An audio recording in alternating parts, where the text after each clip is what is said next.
स्त्रियों को मासिक धर्म क्यों आता है? हर एक स्त्री को प्रति माह मासिक धर्म आता है और इस मासिक धर्म की पीड़ा प्रति स्त्री को हर माह सहन करनी पड़ती है। लेकिन क्या आपको पता है कि मासिक धर्म प्रति स्त्री को हर माह क्यों आता है और मासिक धर्म के दौरान स्त्री को वह कौन से कार्य हैं जो नहीं करने चाहिए? हमारे समाज में ऐसा माना जाता है कि जिस भी स्त्री को मासिक धर्म आता है उसे मासिक धर्म की अवधि के दौरान मंदिर या किसी अन्य पवित्र स्थान पर नहीं जाना चाहिए और इसे लोग अछूत मानते हैं। प्रति स्त्री को मासिक धर्म किस श्राप के कारण आता है और भगवान विष्णु ने इसके बारे में क्या बताया है? मित्रों, आज के इस वीडियो में हम इसी के बारे में बात करेंगे और जानेंगे एक कथा के माध्यम से।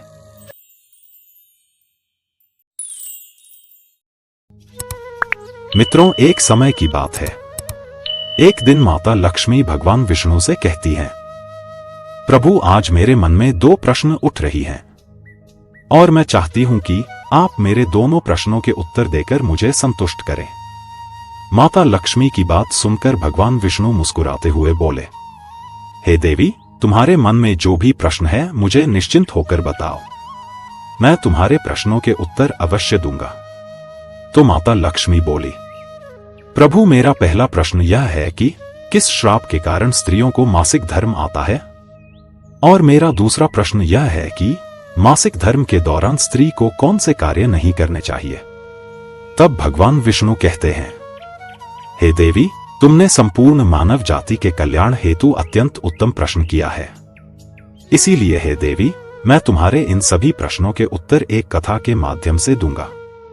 तुम इस कथा को बहुत ध्यान से सुनना, क्योंकि जो भी पति पत्नी इस कथा को ध्यानपूर्वक सुनते हैं उन्हें सुख और सौभाग्य की प्राप्ति होती है।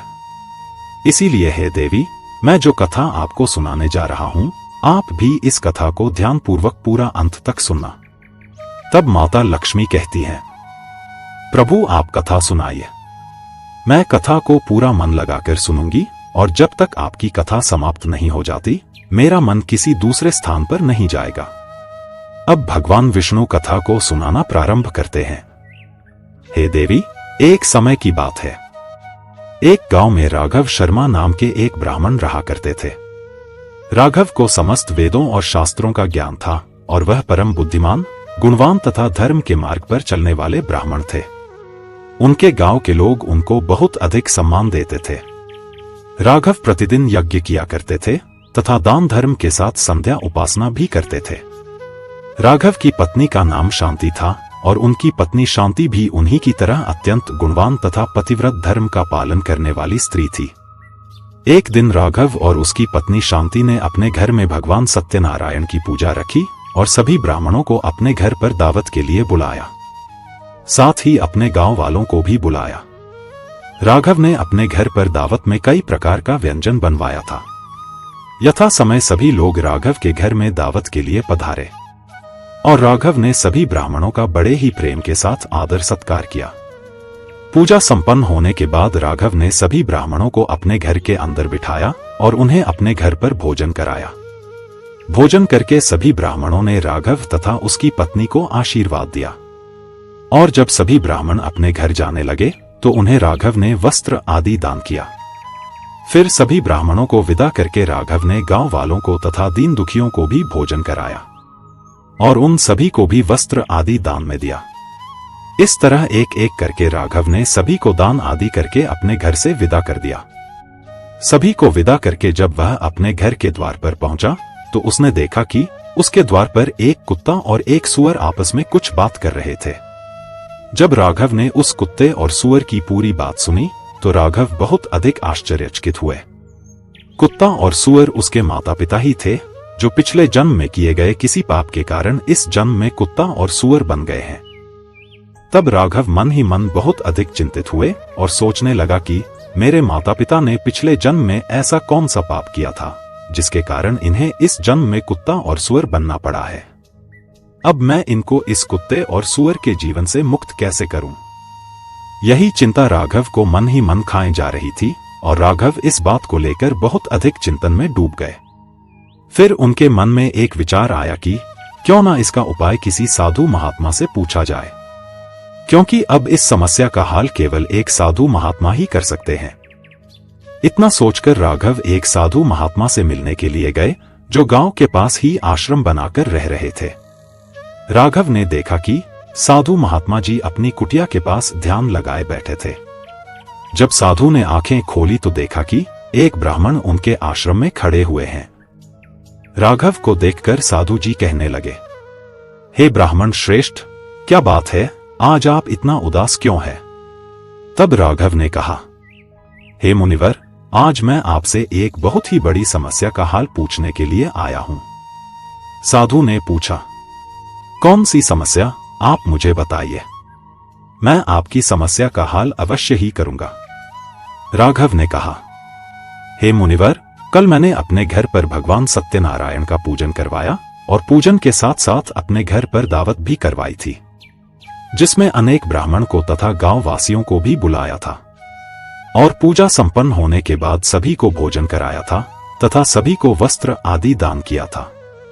सभी को भोजन कराकर अपने घर से विदा करके जब मैं अपने घर के द्वार पर आया तो मैंने देखा कि एक कुत्ता और एक सूअर आपस में बातें कर रहे थे। जब मैंने उनकी बातें सुनी तो मुझे पता चला कि यह कुत्ता और सूअर और कोई नहीं बल्कि मेरे माता पिता ही थे, जो पिछले जन्म में किसी पाप के कारण कुत्ता और सूअर बन गए हैं। यह सुनकर साधु ने कहा, हे ब्राह्मण, आप मुझे यह बताओ कि वह कुत्ता और सूअर आपस में क्या बातें कर रहे थे?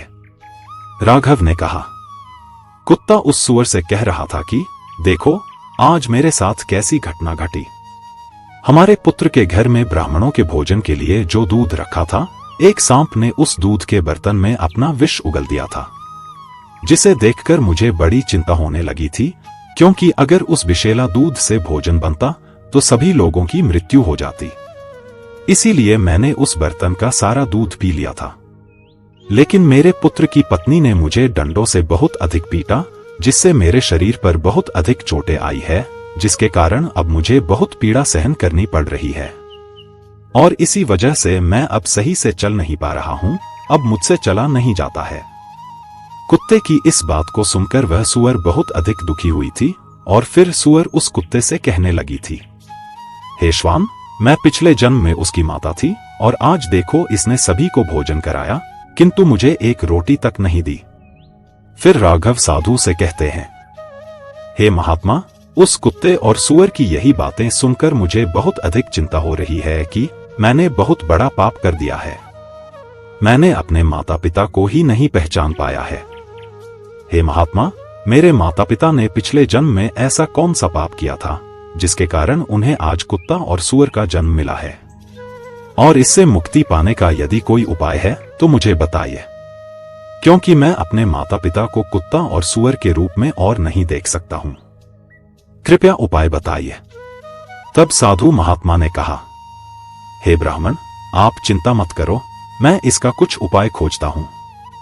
यह कहकर साधु ने ध्यान लगाया और राघव के माता पिता द्वारा पिछले जन्म में किए गए पापों को देखा और फिर राघव से कहने लगा, तुम्हारे माता पिता ने पिछले जन्म में घोर पाप किया है। इस पाप कर्मों के कारण आज उन्हें कुत्ता और सूअर का जन्म मिला है। साधु महात्मा की यह बात सुनकर राघव ने पूछा, हे महात्मा, मेरे माता पिता ने पिछले जन्म में ऐसा कौन सा घोर पाप किया था जिसके कारण उनकी यह दुर्दशा हुई है? कृपया आप मुझे विस्तार से बताइए। साधु महात्मा ने कहा, हे ब्राह्मण, मैं बताता हूं, आप ध्यान से सुनो। आपके पिता पिछले जन्म में एक नगर के श्रेष्ठ ब्राह्मण थे। उन्होंने एक दिन एकादशी का व्रत रखा था, परंतु वह इस व्रत का पालन न कर सके और भोजन कर लिया। एकादशी के व्रत के दिन आपके पिता ने दान धर्म भी नहीं किया। उन्होंने अपने द्वार पर आए हुए भिखारी को भी भोजन नहीं कराया और उसे अपने दरवाजे से ही भगा दिया, जिसके कारण उस भिखारी ने आपके पिता को श्राप दे दिया था कि जिस तरह मैं भूखा हूं, इसी तरह तुम भी एक दिन भोजन के लिए तरसोगे। और तो और आपके पिता ने पिछले जन्म में मासिक धर्म के दौरान ही आपकी माता के साथ संबंध बनाया था, और इसी पाप के कारण आपके पिताजी को इस जन्म में कुत्ते का जन्म मिला है। और अब मैं आपको बताता हूं कि आपकी माता को सूअर का जन्म क्यों मिला है।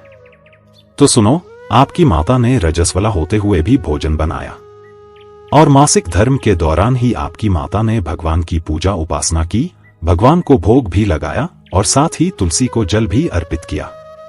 इसी महापाप के कारण आपके माता को इस जन्म में सूअर का जन्म मिला है।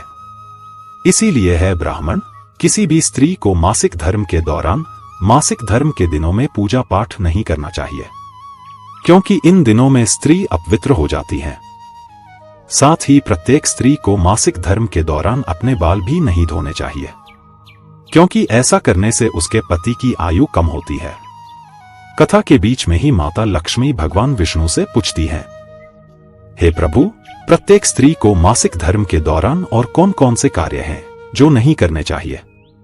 तब भगवान विष्णु कहते हैं, हे देवी, मासिक धर्म के दौरान पेड़ पौधों को स्पर्श नहीं करना चाहिए।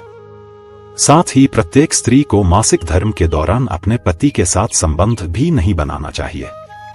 और जो पुरुष अपनी पत्नी के साथ मासिक धर्म के दौरान संबंध बनाता है, उसे ब्रह्मा हत्या का पाप लगता है। इसीलिए मासिक धर्म के 5 दिन किसी भी स्त्री को संबंध नहीं बनाना चाहिए और 6वें दिन वह स्नान करके पवित्र हो जाती है। इसी पाप के कारण तुम्हारे पिता को कुत्ते, तुम्हारी माता को सूअर का जन्म मिला है। राघव ने फिर कहा, हे महात्मा, अब आप मुझे मेरे माता पिता की मुक्ति के लिए कोई उपाय बताइए। तब साधु महात्मा अपनी दिव्य दृष्टि से इसका उपाय भी देख लेते हैं और कहते हैं, हे ब्राह्मण, आप किसी भी अमावस्या के दिन अपने माता पिता की मुक्ति के लिए श्राद्ध तर्पण करो, दान धर्म करो तथा गाय की सेवा करो और गौ माता को भोग लगाओ और अपने माता पिता की मुक्ति के लिए भगवान से प्रार्थना करो। साधु महात्मा की परामर्श से राघव ने वैसा ही किया जैसा कि महात्मा जी ने कहा था। इसके बाद राघव के माता पिता को मुक्ति की प्राप्ति हुई। कथा को आगे बताते हुए भगवान विष्णु माता लक्ष्मी से फिर कहते हैं, हे देवी, अब मैं तुम्हें बताता हूं कि प्रत्येक स्त्री को मासिक धर्म क्यों आता है। तो सुनो। एक बार गुरु बृहस्पति इंद्रदेव से नाराज हो गए थे और इस बात का फायदा उठाकर असुरों ने देवलोक पर आक्रमण कर दिया। तब देवराज को अपना सिंहासन छोड़कर भागना पड़ा। देवराज ने असुरों से खुद को बचाते हुए सृष्टि की रचनाकार ब्रह्मा जी के पास पहुंच गए और ब्रह्मा जी को सारी बात बताई। तब ब्रह्मा जी ने इंद्रदेव से कहा, हे देवराज, यदि तुम्हें देवलोक वापस पाना है और तो इसके लिए तुम्हें एक ब्रह्मा ज्ञानी की मदद लेनी होगी। यदि वह प्रसन्न हो गए तो तुम्हें देवलोक वापस मिल जाएगा। ब्रह्मा जी के कहने पर इंद्रदेव एक ब्रह्मा ज्ञानी की सेवा करने लगे। लेकिन देवराज को यह नहीं पता था कि वह जिस ब्रह्मा ज्ञानी की सेवा कर रहे हैं उसकी माता असुर योनि से है। इसी कारण से उस ब्रह्मा ज्ञानी को असुरों से अधिक लगाव था और असुरों से लगाव होने के कारण वह ब्रह्मा ज्ञानी जब यज्ञ करते थे तब देवताओं के साथ साथ असुरों को भी हवन सामग्री अर्पित कर देता था। जब इंद्रदेव को इस बात का पता लगा तो उन्होंने क्रोध में आकर उस ब्रह्मा ज्ञानी की हत्या कर दी। इस कारण इंद्रदेव पर ब्रह्मा हत्या का पाप लगा। ब्रह्मा हत्या का पाप ब्रह्मा राक्षस का रूप लेकर इंद्रदेव को निगलने के लिए पीछा करने लगे। उस ब्रह्मा राक्षस से बचने के लिए इंद्रदेव ने ब्रह्मा जी की मदद मांगी। तब ब्रह्मा जी ने इंद्रदेव से कहा, हे इंद्रदेव, ब्रह्मा राक्षस से बचने के लिए तुम्हें अपना ब्रह्मा हत्या का पाप किसी 4 में बांटना होगा जो अपनी इच्छा से इस पाप को स्वीकार कर लेते हैं, और इसके साथ ही तुम्हें उन सभी को एक एक वरदान भी देना होगा। ऐसा करने पर ही तुम ब्रह्मा राक्षस से छुटकारा पा सकते हो। ब्रह्मा जी के कहे अनुसार इंद्रदेव ने सबसे पहले पेड़ से पाप का एक अंश लेने का अनुरोध किया। तब पेड़ ने पाप का 1/4 हिस्सा लिया। इसके बदले में इंद्रदेव ने पेड़ को यह वरदान दिया कि मरने के बाद स्वयं ही पेड़ अपने आप को जीवित कर सकता है। इसके बाद इंद्रदेव के अनुरोध करने पर जल ने पाप का 1 हिस्सा ले लिया और बदले में इंद्रदेव ने उसे अन्य वस्तुओं को पवित्र करने की शक्ति प्रदान की।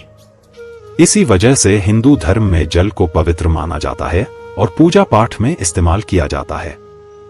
इसके बाद इंद्रदेव के अनुरोध पर भूमि ने भी पाप का 1 अंश ले लिया। इसके बदले में इंद्र ने भूमि को वरदान दिया कि उसे पर आई चोटें अपने आप भर जाएगी। और अंत में इंद्रदेव की विनती करने पर स्त्री ने बाकी बचा पाप का अंश अपने ऊपर ले लिया। और इसी ब्रह्मा हत्या का पाप के अंश लेने के कारण से महिलाओं को हर महीने मासिक धर्म की पीड़ा सहनी पड़ती है। अंत में भगवान विष्णु माता लक्ष्मी से कहते हैं, हे देवी, अब तुम्हें जरूर समझ आ गया होगा कि स्त्रियों को हर माह क्यों मासिक धर्म का पीड़ा सहनी पड़ती है। मित्रों, हमारी आज की कहानी आपको जरूर पसंद आई होगी।